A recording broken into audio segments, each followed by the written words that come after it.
In this demonstration, we use RenderZone Plus's global illumination features to realistically render several projects we've recreated in FormZ. This is a private residence located near Atlanta, Georgia, designed by architects Scogan, Alem, and Bray. We have also recreated the Chapel of St. Ignatius in Seattle by Stephen Hall. Global illumination, or GI for short, refers to features that realistically bounce light. Simply set the position of your sun and other light fixtures, and FormZ will do all the rest. For the interior renderings of the St. Ignatius Chapel, 3 features that create global illumination were used. They are ambient occlusion, final gather, and radiosity. While these features have technical names, they are actually very simple to understand and easy to apply. This is a girls' school in Japan designed by Frank Lloyd Wright, a portion of which we've recreated to demonstrate radiosity. Let's begin with ambient occlusion. Ambient occlusion automatically darkens corners, creating contrast that brings out detail. On the left, a render without ambient occlusion, and on the right, a render with ambient occlusion. Ambient occlusion not only darkens large corners, like those of a room, but also smaller corners, serving to create realistic contact shadows between the objects and the surfaces they sit on. If your objects appear to be floating, turn on ambient occlusion. Final gather provides one bounce of light. We know that when the sun shines onto the floor, for example, that some of the light is reflected about the rest of the room. On the left without final gather, and on the right with final gather. While final gather provides one bounce of light, radiosity provides many bounces.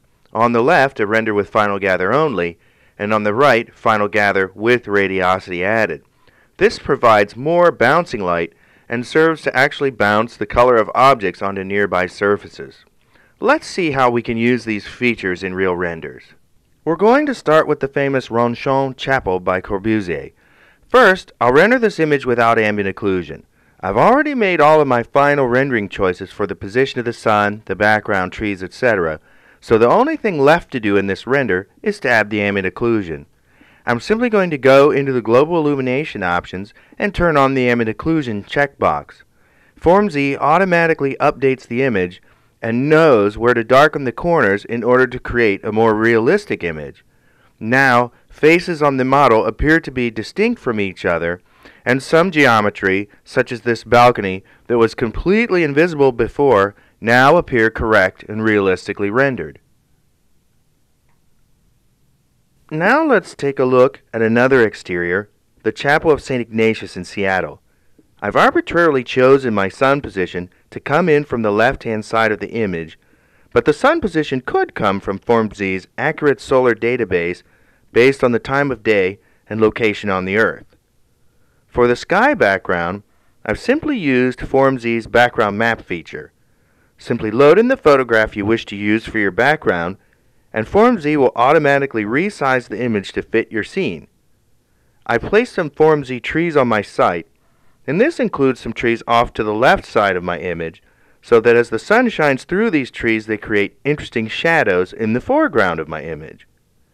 Now I'm going to go ahead and turn up the brightness knob, so to speak, as ambient light increases the intensity of light on all surfaces in the image.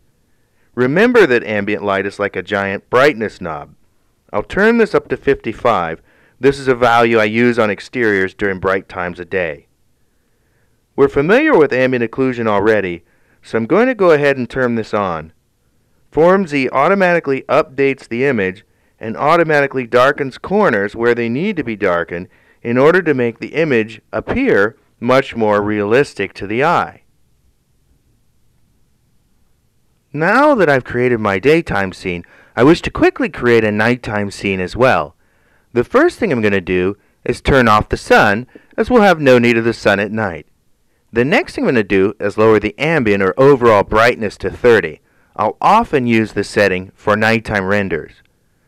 Now, my daytime splendor sky background is certainly not good for a nighttime scene, so I'm going to use a different background feature.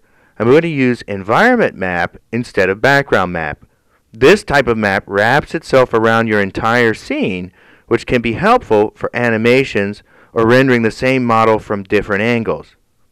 Let's look at the other lights on this site. Inside the chapel, I've added 360-degree point lights to provide interior lighting, and to create light that spills out onto the sidewalk and the street.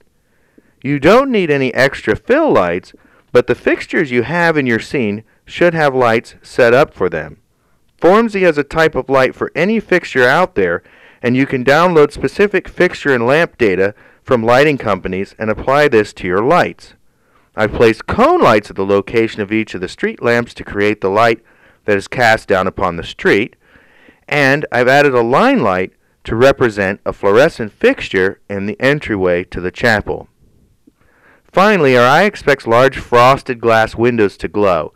I'm going to go into the surface style and turn up the glow setting.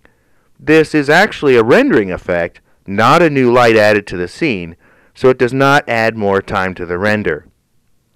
Now that we've seen a few exteriors, next we're going to look at a few interiors.